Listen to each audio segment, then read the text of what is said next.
Hello there. I said that when Book of Demons updated enough times and added the Mage specifically, that I wanted to return to it. And as you can probably tell by this stuff going on down here, it has happened, and they have added the Mage class character job to the game. So I wanted to do a little update video now that they've done that, and really have done a lot of work to the game to show that off. So if you don't remember, just a little refresher, Book of Demons is a very cool little sort of action RPG that uses this really nice papercraft-esque art style, and adorable crows, and is a pretty unique kind of old school experience that is trying to do quite a few things a bit different and uses this card-based equipment and spell system. So now that we have the Mage, we can see a bit more of what they have planned in terms of the various different gameplay styles that are going to be available to us in the full finished product. Because previously there was only one of the three classes available, that being the warrior. Now we have a sampling of two of the three, and it's really pretty different. All of the spells, I'm pretty sure, are completely different. Obviously I don't have access to everything yet, but I wanted to get fairly far to be able to show you quite a few things. And the Mage obviously has much more of a focus on being, well, it's a bit more squishy. I have upgraded health every single level because you just naturally get a lot more mana, so compared to the warrior you have significantly more mana naturally and a lot less health naturally, so upgrading this kind of comes at a I suppose it's a bit of a priority. And also a couple of your artifacts are the same, like say these, the amulets, the boots, the shield, and I assume the legendary rings are probably the same, but most of them are different. As you can see, I've got this robe here, which I definitely want to equip as soon as I hit 18, which is going to be soon, and also this book, which I'm going to show you, I'm going to tell you about in a few. And you've also got some unique items like this hourglass, which slows time, which is very cool, and I've actually used it a few times just to see what it was like, and it is very effective. It slows time for 10 full seconds, which is actually a pretty long period of time for such a powerful effect. But the main draw of the Mage is the spells, and you've got quite a variety of them, and although I don't have all of them, I'm missing 3. That's still pretty good. And the actual variety you have is kind of, I suppose, what you would expect, you know, fire, ice, lightning. That's a very magey selection, but you've also got a couple of interesting utility things like this mass dispel, the idea of a mana sphere, which is kind of a mana supplementing damage absorption, and also you have one of the Mage's main gimmicks, which is the golem, which is, as it says, a big derpy rock golem, and that's exactly what it is. And the build I'm actually going for, since I kind of outlined my build for the warrior for you in that video, the build I'm going for the Mage is actually a kind of fire mage, and the books are really cool. So basically you have a fairly fast auto attack, a ranged sort of homing bolt as the Mage, and it allows you to cast a just pretty significant storm of these kind of magic missile-esque bolts. And they're fairly effective, just as effective really as the warrior's slashes, but being homing is, you know, kind of nice. However, as you can see, a couple of extra things happen. Namely, because of this book that I have, occasionally these bolts are replaced with giant fireballs that explode and do a crapload of damage. And that's the sort of core of the build that I'm going for.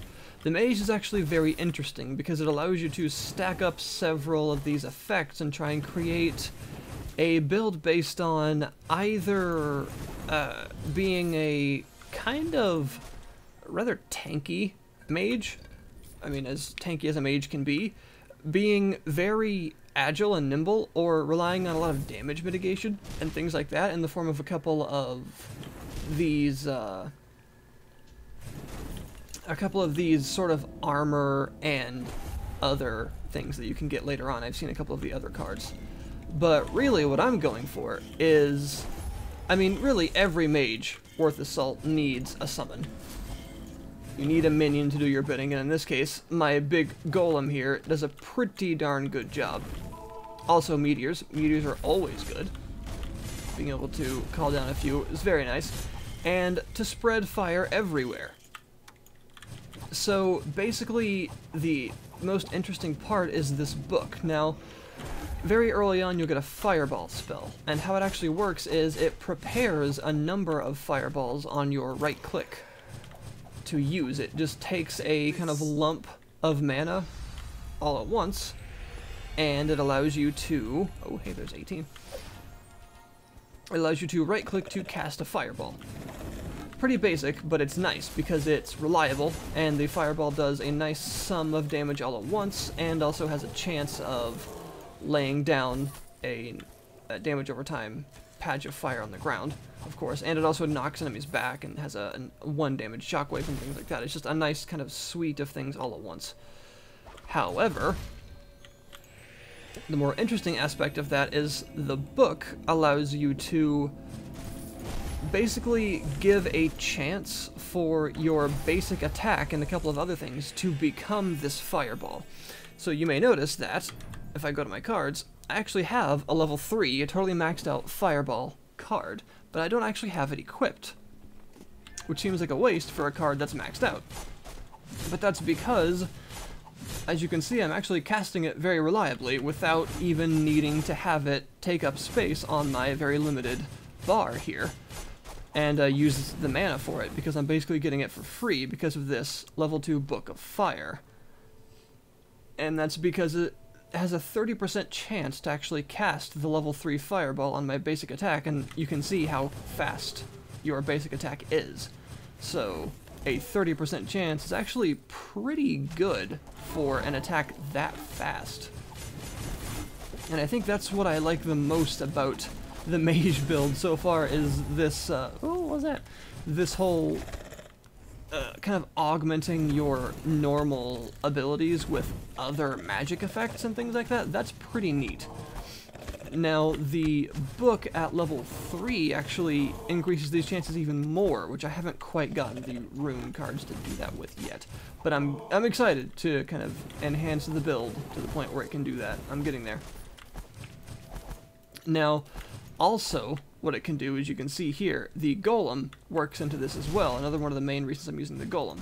Besides the fact that it's extra damage, it can tank damage and just take attention away from me, which is very nice because, you know, fairly squishy, and stuff like that. It does a pretty good amount of damage on its own. As you can see, it does 4 hearts worth of damage, which is pretty cool. It has double my health, and there is also a 30% chance whenever it hits something that it will explode with the level 3 fireball effect. Also, there is a teleport card, which is very useful because you can, as the mage, very easily get sort of trapped in, like this, for instance. If I just walk into this, a lot of enemies are suddenly surrounding me, and that's not good. So if I just teleport out, I can, you know, get in a better position. But, the teleport also, once you've upgraded it, has a chance to, well, actually no, it's guaranteed to give out a sort of damaging nova, a small explosion of, I think, 1 damage when it's a level 2 teleport. But the Book of Fire gives that a chance to become the level 3 fireball explosion as well. So you can actually teleport out, leaving behind a huge burst of damage, which is very, very cool indeed. And of course, the book depends on the level of your fireball spell, so it's level 3 for me because I've actually upgraded my fireball to that level. It's not always a level 3 fireball. You have to actually put the work into upgrading your spell. Also, don't stand in the fire like an idiot. Also, the meteor is really nice because it's 10 direct hit damage. 10 hearts of damage is a lot of burst, and even the warrior actually didn't have that much burst on very many things, so being able to do 10 hearts of damage on one thing is very cool. And also the golem is really neat in that when you upgrade the card, the physical appearance of the golem actually changes, which is really neat. Like, it actually gets bigger, which is pretty cool. So I definitely want to see what the maxed out level 3 golem looks like. And it also does more hearts. I think the level 3 golem does 5 hearts of damage and has triple my health, which is very cool. So that means it's never useless because it scales with you. The stronger you get, the stronger it gets. And also, when it's summoned, it takes 10 mana to summon, but once it's actually out, if you press the button again, it actually teleports it back to you, and it only costs 2 mana. So that allows you to, because as you can see it's fairly slow and a bit derpy, it allows you to keep it along with you for the ride, which is pretty nice. So overall, the Mage is a very cool class, actually, and plays a lot differently from the Warrior. It is a significantly different set of gameplay styles available to you here, and the strategies are still there, but the actual builds and things that you can make are really quite a bit different, which is cool, because I wasn't really sure what to expect yet, given that we hadn't really seen much. You know, we weren't really given, I suppose, a lot of knowledge on what to expect for the next class in the game.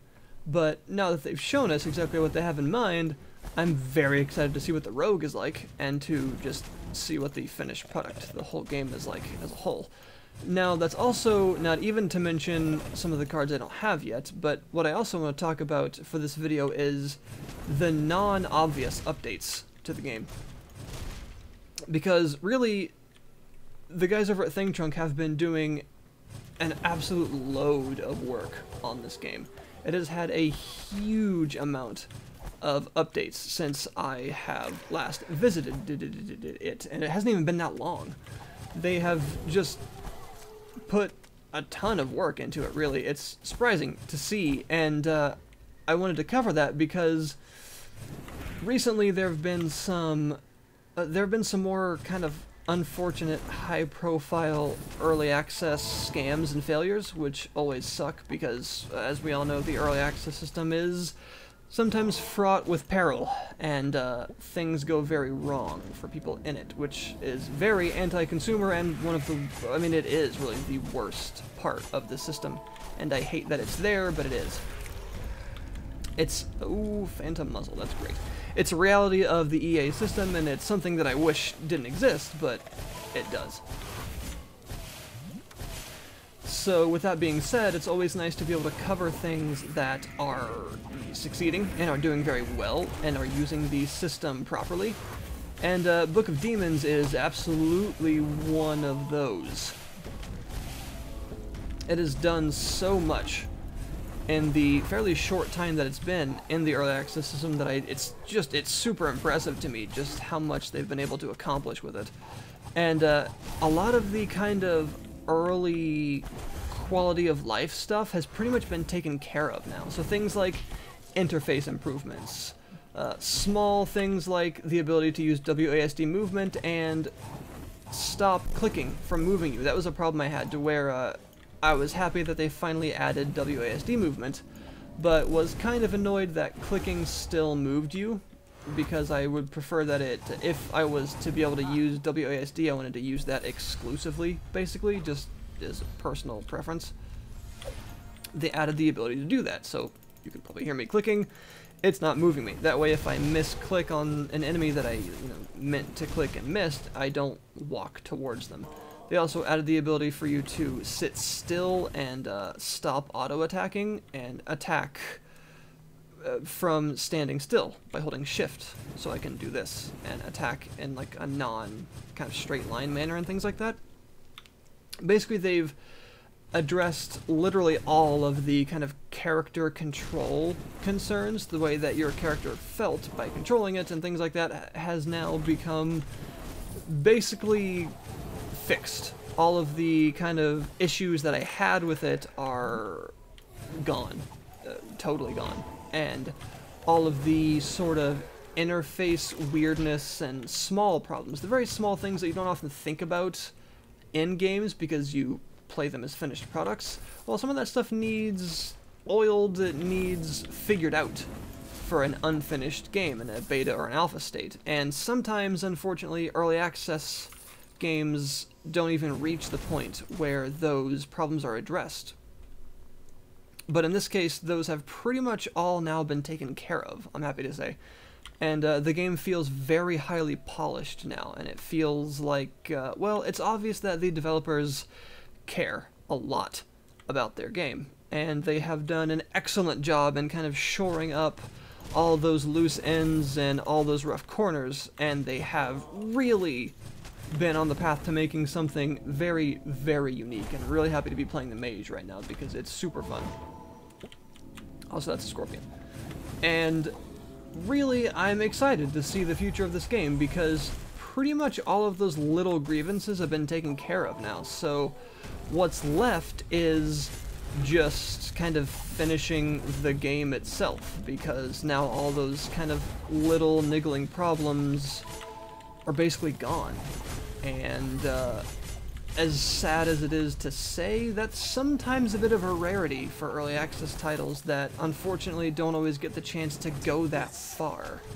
So that's why I wanted to make it a priority to cover this game's development up to this point. A Staff of Lightning. Summon random bolts of lightning when attacking monsters base attack.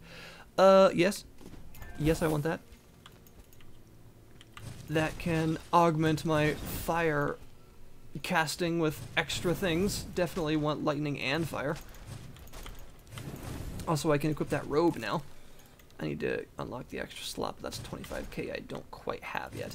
So yeah, the very unique kind of deck building, papercraft, old school RPG known as Book of Demons is developing into something very special indeed, and I definitely recommend that you take a look at it, because if you weren't sure about it before, now is a better time than ever to take a look at it, because it's definitely much more towards its finished state than it was before. It's not done yet, of course, but it's tantalizingly close, I would say. They've got some development time to go. They're still yet to put in the final class. I'm sure that'll take a little while, and I do not have an official release date for you. But what I can say is, it has been worth the wait, and following it through the system has been a very heartening experience for people like me who really believe in the early access system, that's hard to say sometimes, and want to see it used for good instead of to take people's money and run.